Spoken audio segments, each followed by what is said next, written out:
Bueno, voy a hablar de fisiopatología del síndrome coronario agudo. Como primera instancia, definir que el síndrome coronario agudo hace referencia a un grupo de signos y síntomas compatibles con isquemia miocárdica.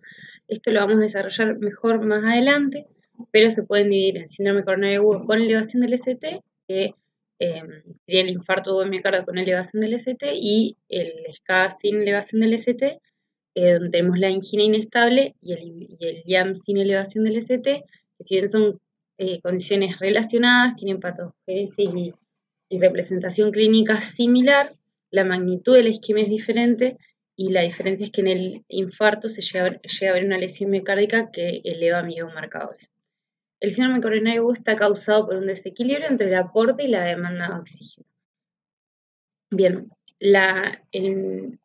este desequilibrio puede verse a diferentes causas. La más común y la más frecuente, y la que vamos a hacer hincapié en esta clase, es la aterotrombosis coronaria aguda, o sea, la formación de un trombo dentro del vaso. O sea, hay un estrechamiento de la arteria producida por un trombo intracoronario que se desarrolla a partir de una placa que se accidenta, se complica con una fisura o erosión, genera un accidente de placa, la formación de un trombo y la obstrucción de la luz del vaso. Esa obstrucción puede ser total, una obstrucción total, que en general son los que producen los IAM con elevación del ST, y puede ser una oclusión parcial o un trombo no oclusivo, que generalmente está asociado a los síndromes coronarios agudos sin elevación del ST. También a tener en cuenta que en ciertos casos, en corazones que están más compensados, que tienen circulación colateral, un trombo oclusivo también puede generar un IAM sin elevación del ST por la compensación de la circulación colateral.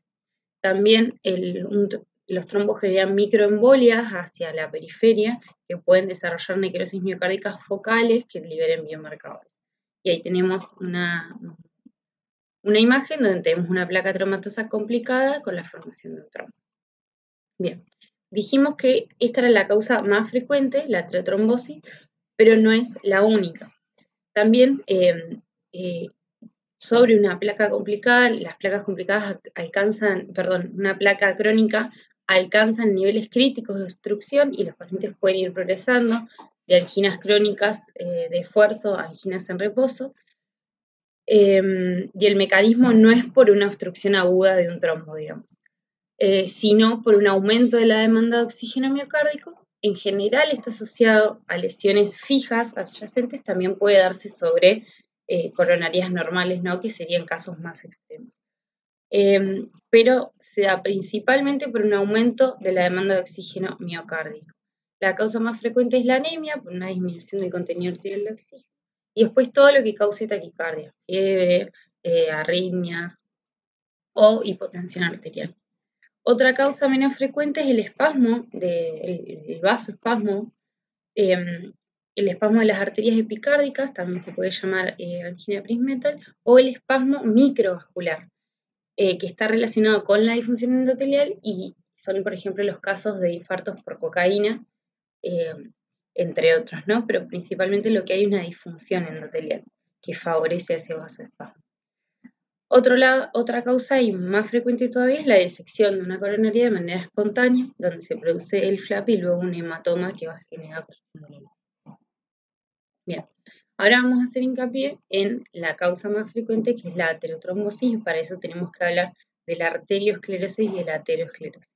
La arteriosclerosis es el engrosamiento y endurecimiento de las arterias, independientemente de su calibre, de su tamaño, y cuando afecta principalmente a las arterias de mediano y gran calibre es la aterosclerosis, ¿sí? Se produce principalmente un engrosamiento de la capa íntima y media con pérdida de elasticidad del vaso. Y la lesión típica y básica es la placa de ateroma o ateromatosis.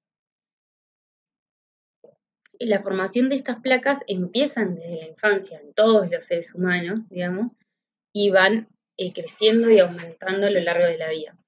Hay ciertas personas que tienen factores de riesgo y mayor predisposición, que bueno, son los factores de riesgo en general, de factores de riesgo cardiovasculares, que tiene que ver con la edad, bueno, más frecuente en hombres, mujeres posmenopáusicas que pierden el factor protector estrogénico, antecedentes familiares, hipertensión, tabaquismo, hipercolesterolemia, hipertrigliceridemia, diabetes, obesidad, sedentarismo, los anticonceptivos orales, estrés, hiperuricemia, que esto favorecen disfunción endotelial, inflamación crónica en los vasos y eso favorece la agregación plaquetaria, la formación de placas de ateroma,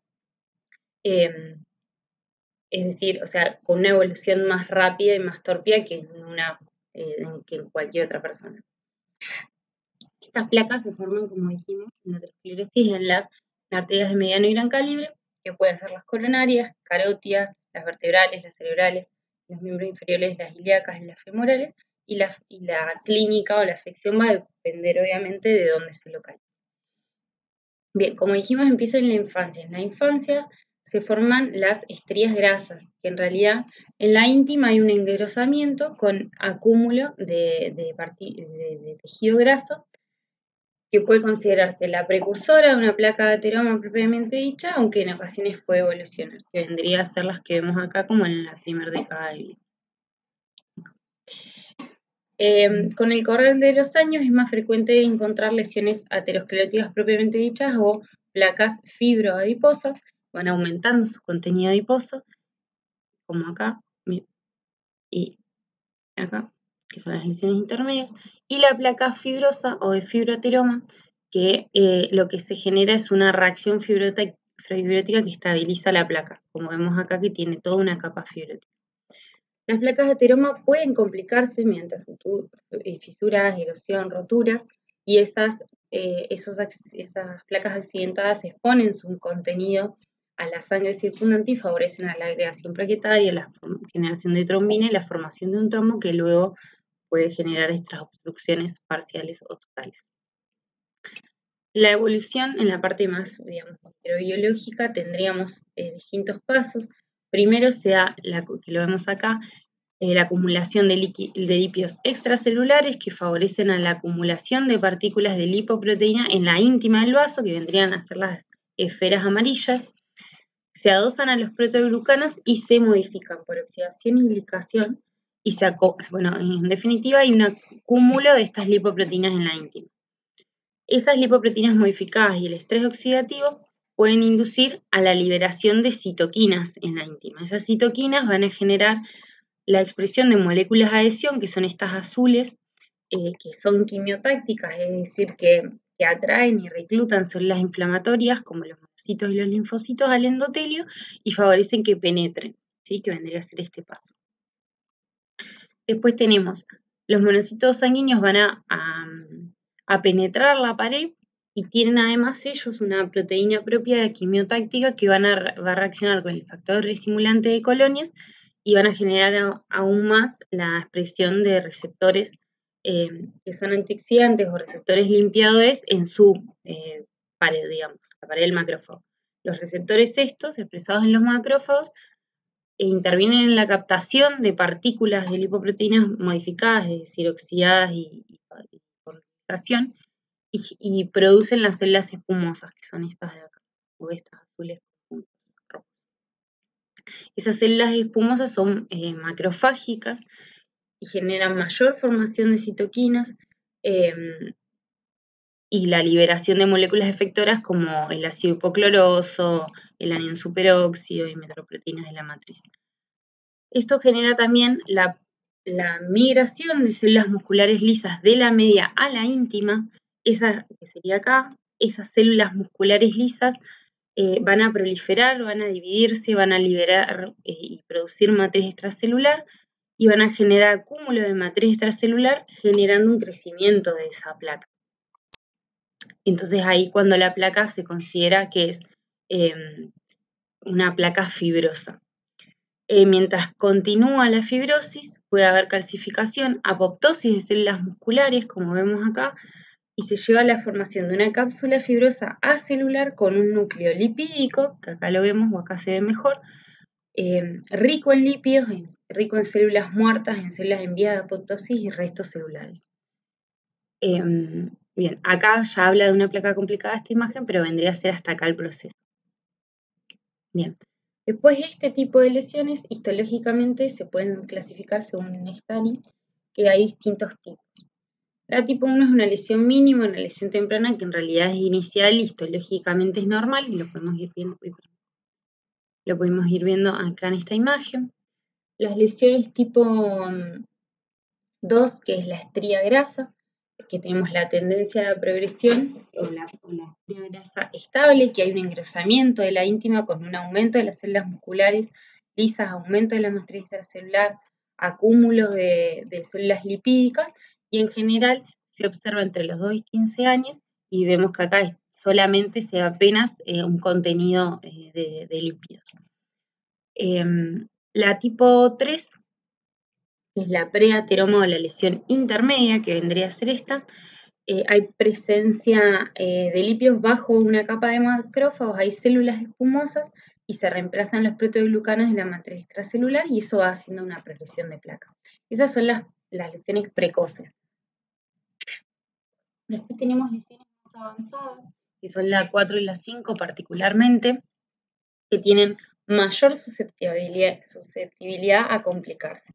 La 4 es la placa de ateroma propiamente dicha, que es una lesión mucho más compleja, donde las células espumosas se disponen con células musculares lisas en distintas capas. Está el núcleo lipídico rodeado de tejido conjuntivo, pero todavía no hay un aumento de tejido fibroso. Tampoco produce, como vemos acá, una disminución importante de la luz. Puede producir síntomas si se complican. Después la tipo 5 o la placa fibrosa o fibroateroma, ya hay un aumento del contenido colágeno de la placa. Eso altera la capa media de la pared vascular, genera más proliferación de células lisas, la producción de macrófagos, de linfocitos que se acumulan alrededor de la base vasorum, y acá ya sí hay disminución de la luz del vaso, que sería esto. ¿Bien? Y después tenemos las lesiones complicadas.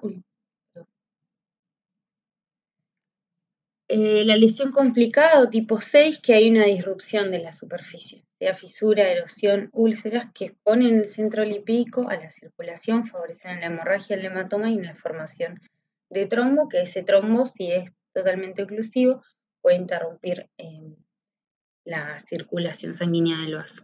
Después tenemos dos tipos de más, que son el 7 y el 8, que son lesiones más crónicas. La 7 corresponde a cuando la lesión tipo 5, que es esta placa fibrósica, se calcifica, y la 8 cuando se reemplaza la capa íntima normal por tejido conectivo y la media y la adventicia comienza a tener células inflamatorias y células espumosas.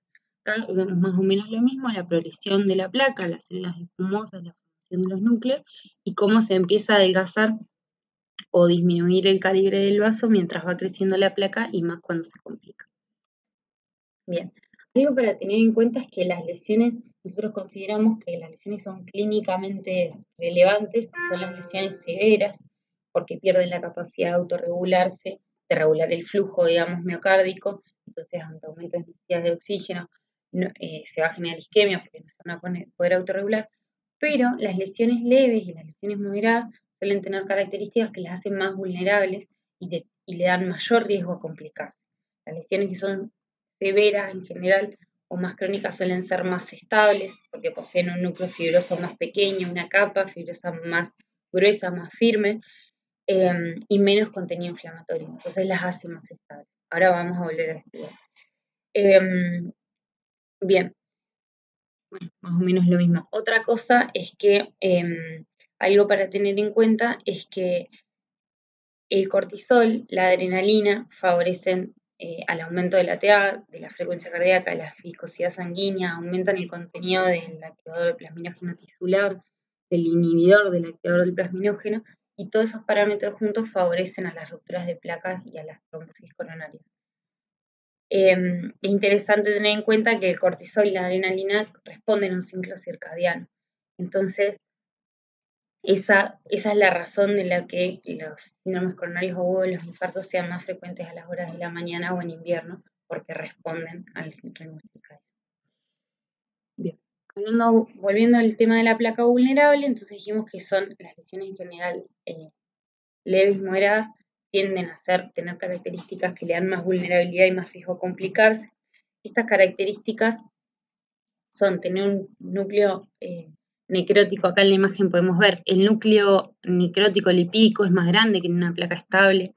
La capa fibrosa que vemos acá es mucho más fina. Esta es la capa fibrosa de una placa estable. Perdón, la capa fibrosa, y esta es más fina, lo que tiende a tener más riesgo de complicarse. Esta está neovascularizada, ¿sí? El remodelado genera que haya menos obstrucción. Tenemos una luz más amplia en la célula estable, pero esta tiene más riesgo de complicarse y a trombosarse. Bueno, y eso sería lo que la hace más vulnerable. Otro concepto importante que tenemos que tener en cuenta es la inestabilidad de la placa o la placa inestable, que va a ser la placa que se va a tender a complicar y va a favorecer a la trombosis. Las placas, lo que ocurre son que los microvasos de estas placas suelen ser más friables, tienden a romperse, y episodios repetidos de rotura y reparación de estas placas permiten formaciones fibrosas más complejas con mayor matriz extracelular que favorece también a su complicación. Hay dos formas de rotura de placa, de rotura complicación en realidad, es la rotura de la cápsula fibrosa, propiamente dicha, que es la causa más frecuente, entre el 60 y 80% de los IAM son por rotura de la cápsula fibrosa, que es la imagen que vemos acá. Y después está la erosión superficial, que son del 20 al 40% de las causas del infarto, en general está relacionada con pacientes más jóvenes, también mujeres, y con el tabaquismo activo.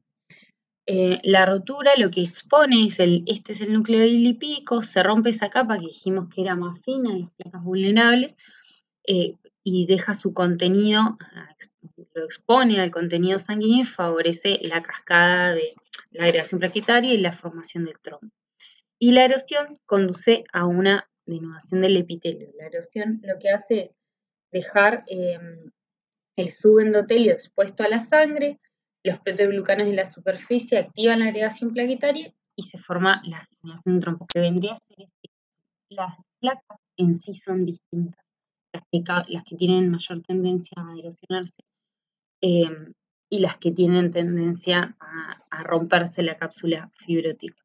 Como dijimos, cuando se rompe la capa fibrótica se expone el núcleo necrosado, que vendría a ser este caso, que tiene mucho contenido de factor tisular, es altamente trombogénico, entonces favorece a la formación del trombo. Tiene poco contenido de células musculares lisas, mucho contenido de células inflamatorias. También hay muchos macrófagos que expresan metaloproteínas y degradan el colágeno, la elastina, y eso dificulta la capacidad de repararse y de mantener la integridad física de la capa fibrótica. También lo mismo se produce por la liberación de citoquinas mediadas por la inflamación. Bueno. Y ahora, volviendo, haciendo más hincapié en el infarto de miocardio, la fisiopatología, habíamos dicho que, habían distintas causas para generar este desequilibrio entre la demanda y la oferta de oxígeno, digamos.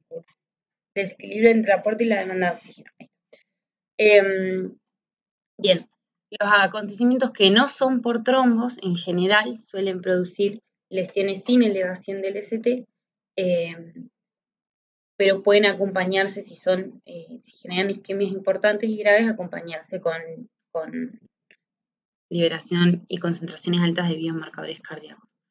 Como dijimos antes, volvemos a repetir esto. Cuando un trombo genera una lesión oclusiva, favorece un IAM con elevación del ST, que hay una lesión transmural de la pared, que alterando el lecho que irriga la arteria afectada. O sea, si vemos, este sería el caso, tenemos un coágulo o un trombo que obstruye toda la luz y lo vamos a ver reflejado en el electro como un síndrome coronario agudo con elevación del ST.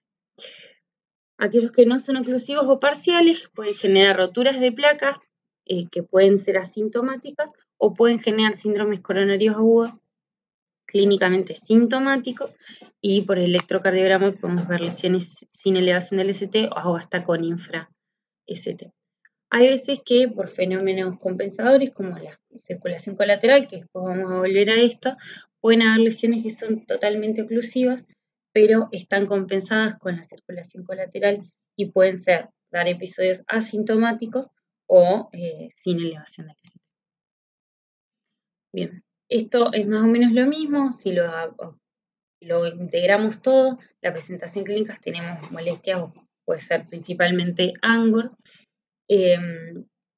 Este se puede deber a desequilibrio en el aporte y demanda de oxígeno sin un efecto aterotrombótico, como dijimos, los infartos que se consideran tipo 2, que es solo por un desequilibrio entre aporte y demanda de oxígeno, no por una obstrucción del vaso, que en general da en el electrocardiograma sin elevación del ST, y en general pueden dar biomarcadores negativos y ser anginas inestables, pero en casos más severos puede haber lesiones isquémicas, puede generar biomarcadores positivos y es un YAM sin elevación del ST, pero de tipo 2. Aquellos que se deben a aterotrombosis, a la formación de un trombo, si se ocluye parcialmente, como dijimos antes, tenemos lesiones sin elevación del ST y depende si se genera isquemia y liberación de biomarcadores, si se considera una angina inestable mediada por trombosis o un YAM sin elevación del ST, que vendría a ser un YAM tipo 1. Y si el síndrome coronario agudo aterotrombótico con una obstrucción parcial genera con elevación del ST biomarcadores positivos y un YAM también tipo 1, que son los que más frecuentemente, esto igual tiene que ver con la revascularización precoz y demás, pero van a generar lesiones que van a evolucionar a necrosis y vamos a ver las ondas Q de secuela necrótica en el electro. Esto es para volver a los tipos de infarto, que igual principalmente acá hablamos de los primeros. Bien, ahora vamos a ver la repercusión que tiene esto, sobre el miocardio. Como dijimos, el miocardio, sabemos, esto lo vimos en las clases anteriores, es estrictamente aeróbico y tiene una extracción basal de oxígeno muy alta y por lo tanto la capacidad de incrementar la extracción de ese oxígeno ante necesidades es muy baja. O sea que su único método de adaptación va a ser aumentar el flujo. Cuando se interrumpe el flujo coronario por una obstrucción, por un trombo, se va a alterar el metabolismo aeróbico y el metabolismo va a pasar a ser anaeróbico. La falta de oxígeno va a alterar principalmente los niveles de ATP y van a generar dos consecuencias principales que ahora las vamos a ver, que son la simetría iónica y la disfunción constante. En este gráfico, si bien esto todavía no lo hablamos, es que tiene que ver con el miocardio, que con el tiempo va aumentando, digamos, o se va perdiendo su vitalidad. Pero lo principal que quería mostrar acá es cómo con el tiempo aumenta el lactato del metabolismo aeróbico y disminuye el ATP porque hay incapacidad de tener metabolismo aeróbico. Bien, entonces vamos a hablar de la asimetría iónica, que es lo que sucede cuando se activa el metabolismo anaeróbico. Por un lado, la acidosis va a generar, por un mecanismo de buffer, de intercambiadores, desplazamiento del calcio de las miofibrillas que se va a intercambiar por hidrógeno y al ver este desplazamiento de calcio se va a alterar la contracción miocárdica. Por otro lado, la falta de ATP también va a alterar el acoplamiento citocontráctil, que ya lo hemos visto, que depende principalmente del ATP y del calcio. Por otro lado, iónicamente, los iones potasio van a salir al exterior de las células intercambiados con sodio. El sodio va a aumentar intracelularmente y va a alterar el potencial de membrana.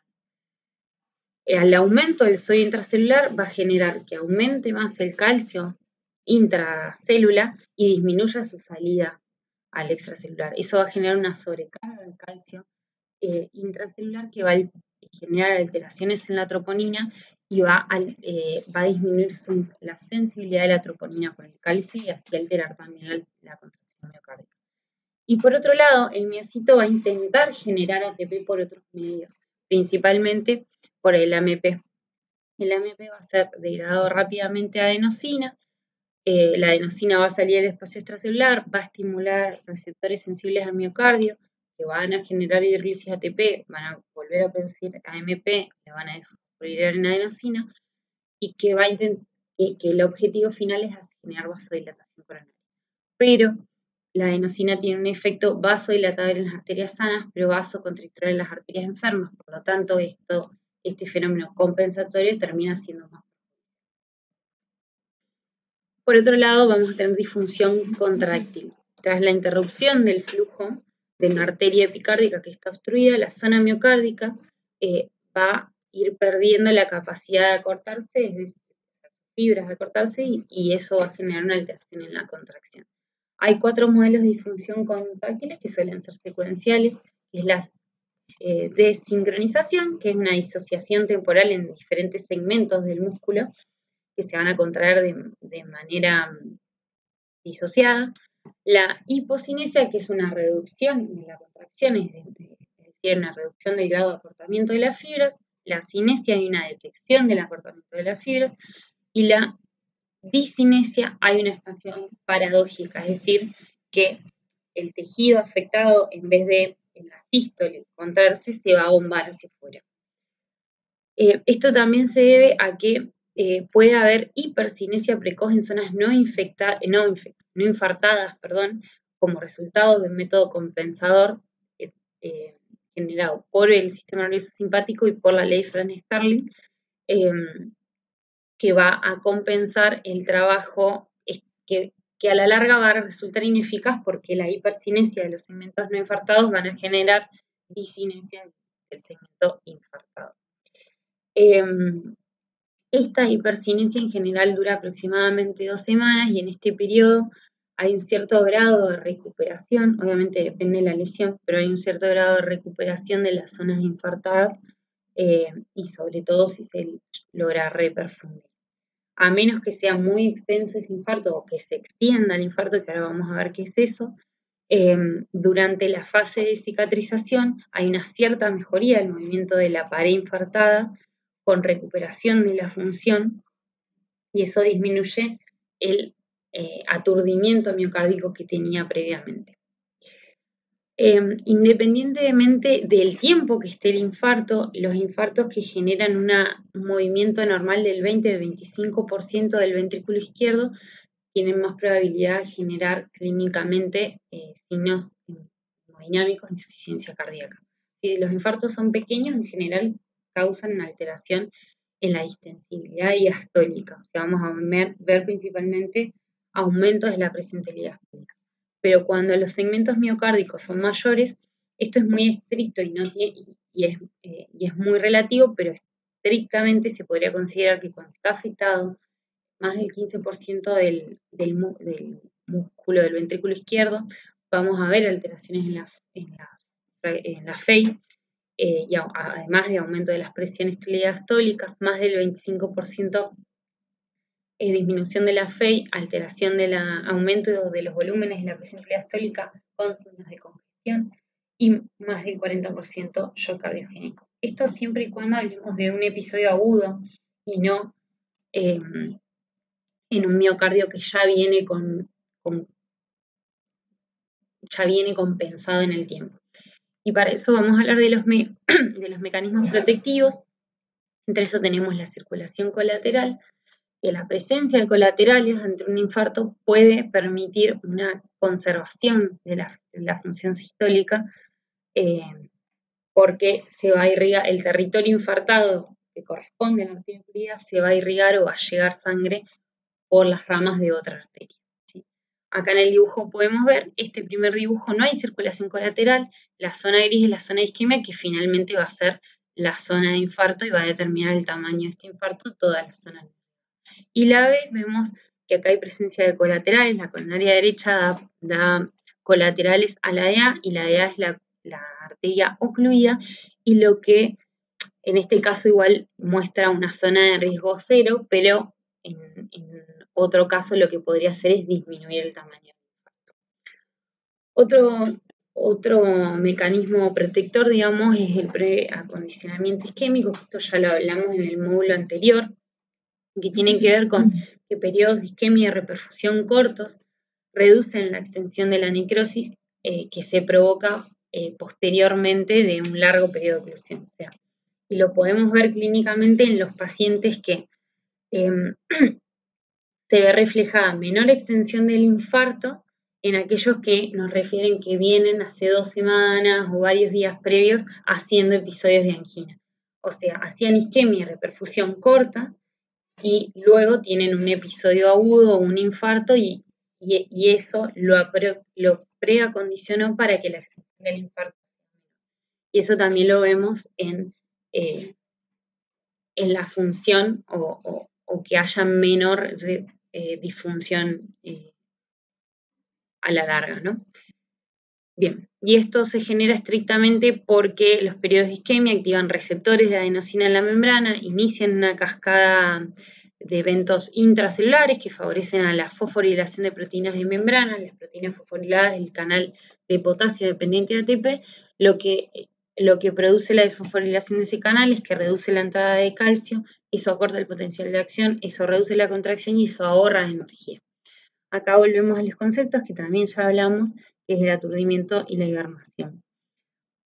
Si bien el aturdimiento hacemos referencia a lo que hablamos antes, que tiene que ver con la isquemia aguda del miocardio, donde hay una contractibilidad disminuida después de la isquemia y revierte espontáneamente con días y semanas, que es lo que vimos antes, y la hibernación que tiene que ver más con un preacondicionamiento que se da en isquemia crónica, que la perfusión está disminuida, se disminuye la contractibilidad, como dijimos, por la desfosforilación del canal de potasio, mantiene un ATP normal y revierte rápidamente cuando hay revascularización, no de manera espontánea.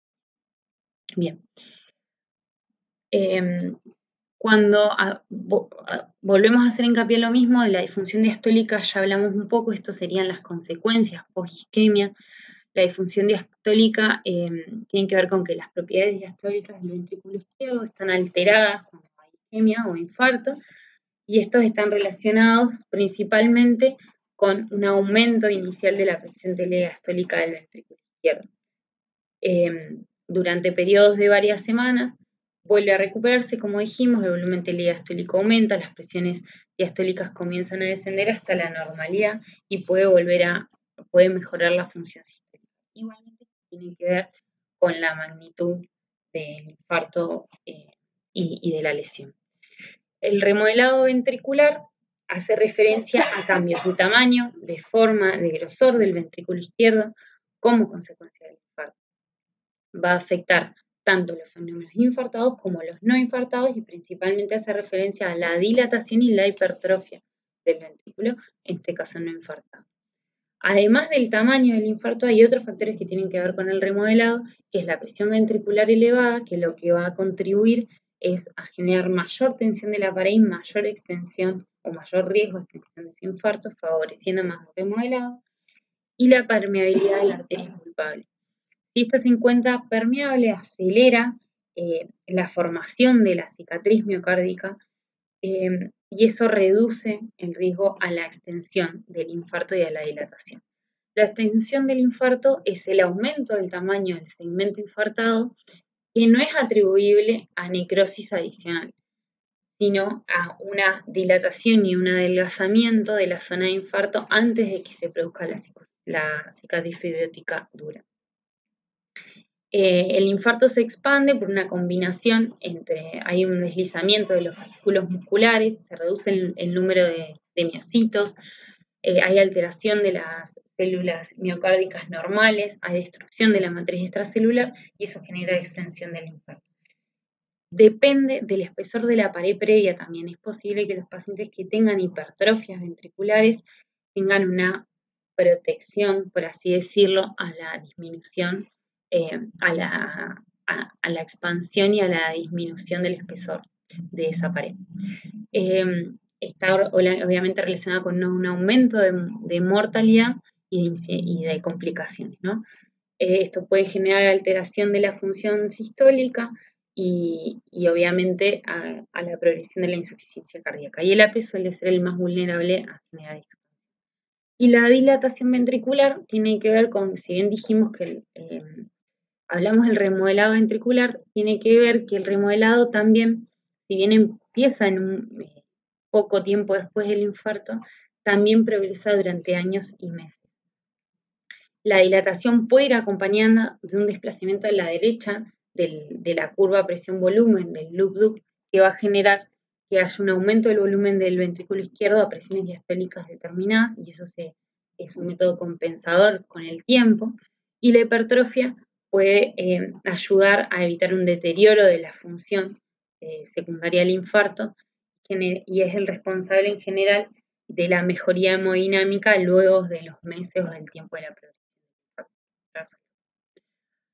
Y esto es como algo que engloba todo, que tiene que ver con la regulación circulatoria. Uy, escribí cualquier cosa. Bueno, no importa. Circulatoria era ahí.